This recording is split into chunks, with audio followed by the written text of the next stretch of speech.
It doesn't actually take very much to make the deepest part of us incredibly happy. You know, just to be here, just to appreciate being here.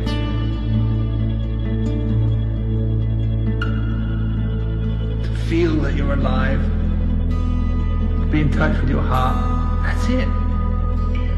That's it.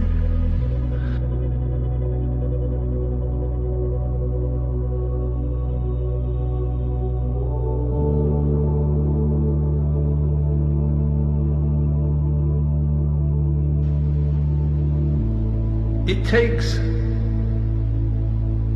mindfulness to come to human life.